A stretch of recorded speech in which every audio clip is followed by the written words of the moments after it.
Because another thing to point out, of course, is that if this is the fault of the French, then we haven't taken back control. So it's lose-lose for people like Jacob Rees-Mogg who continue to lie to you. If we've taken back control, then we can fix this problem in Dover. If we haven't taken back control, then only the French can fix this problem in Dover. And Liz Truss gets a front-page newspaper article saying, when I'm Prime Minister, I will tell the French to sort it. That's a bit like me saying, when I'm Prime Minister, I will fly to the moon and back using the power of my own backside. It's just not possible. The French government are not going to...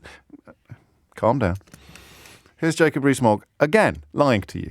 There'll be no need for checks at Dover, but it will be an ability to ensure that the roads keep running around Dover, even if there are delays at Calais. The delays will not be at Dover, they will be at Calais. This is what I mean about James Cleverly this morning. This is also what I mean about having a couple of weeks off and coming back with a true sense of wonderment at how far we've fallen. How does this happen to a country? How can that man end up in the cabinet having displayed publicly a gross failure to understand anything? Have a look at what's happening in Dover. I'm going to play it again. In fact, I might sit here and play it until 1 o'clock, actually, because you dop your calf at this clown.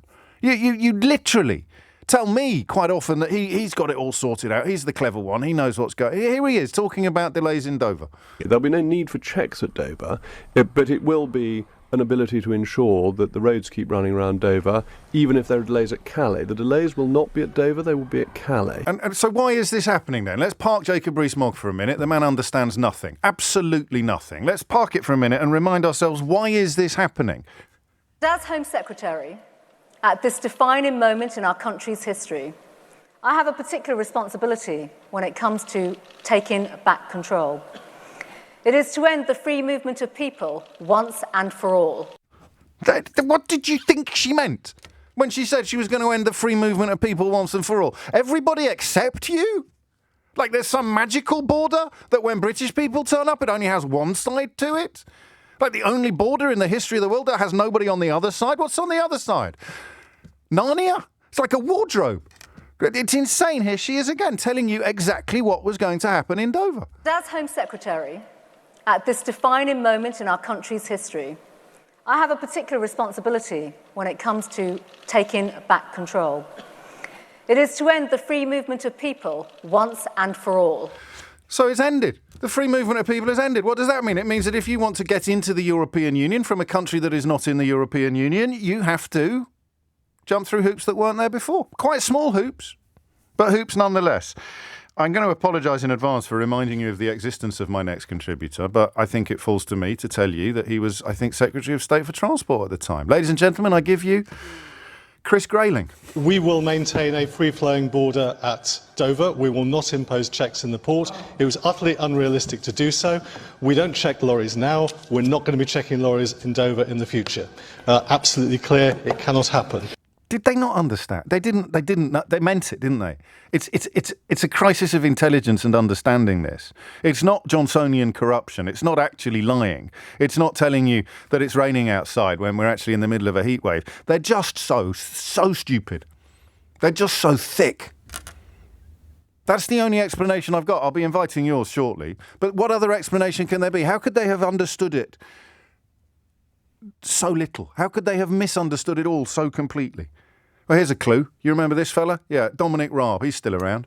We are, and I hadn't quite understood the full extent of this, but if you look at the UK and you look at how we trade in goods, we're particularly reliant on the Dover-Calais crossing.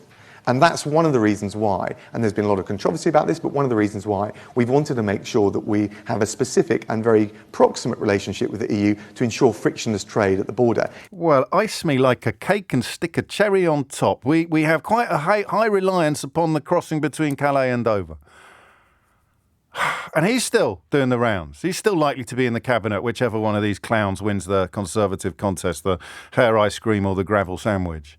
It's nuts, right? I mean, it is truly surreal. And here is one of the contestants in the race to be the next Prime Minister reminding us that twaddle is still the order of the day. Well, the fact is that the French authorities have not put enough people on the border. And I'm in touch with the French authorities. I'm very clear that we need to see action from them to resolve the terrible situation that people are facing. But you can just imagine it, can't you, at the Elysee? Who's on the phone? Oh, Liz Truss is on the phone. She's telling us that we've got to clear up the Brexit mess that they've made. I beg your pardon? She's saying, what, pardonnez-moi? She's saying that we've got to clear up the Brexit mess that they've made. And anyway, finally, Boris Johnson. The evidence is, Nick, that we would actually increase our exports to the EU if we came out of the legislative morass of the single market. Even he sounds like he meant it, actually. Even he sounds like he actually believed this stuff to be true. So, 18 minutes after 10 is the time. I should open up the phone lines, although I've got to be honest with you, I could quite happily continue, as you can probably tell, until 1 o'clock today. In fact, I might lock the door, keep Sheila Fogarty in the atrium and talk to you until I actually lose my voice, because we are in an absolute nightmare now. It's a nightmare that many of us knew was coming. It's a nightmare that many of us predicted and explained and described. From the moment Theresa May drew her ludicrous red lines and made withdrawal from the single market and the customs union a requirement, something that she had to do if we were going to abolish our own freedom of movement, this was always going to happen. And it's just a tiny bit, and we'll get through it. But it's, I think, not about the traffic jams in Kent today. What I want you to talk to me about today is this utter failure to understand anything from the people who largely remain in charge. That's the thing I found incredible on holiday. When you're not doing it every day, when I don't have to get up every single morning and come up with a hot take or a pungent analysis or a blistering monologue. I just sit there calmly surveying what's happened. And those clips are perfect, aren't they? Because you can't argue with those. It doesn't matter how brightly polished your Jacob Rees-Mogg badge is. You can't argue with the fact that he told you there'd be no checks at Dover. And everybody who understood everything told you that there would be. You can't argue with the fact that Chris Grayling said there'd be a free-flowing border when everybody who understood anything told you that there wouldn't be. That's the point. You can't argue with the fact that Priti Patel thinks you should celebrate the abolition of your freedom of movement. What's the opposite of freedom of movement? Restriction of movement. What's happening in Dover? Restriction of movement. You voted for this. It's incredible what's happened. It is absolutely incredible.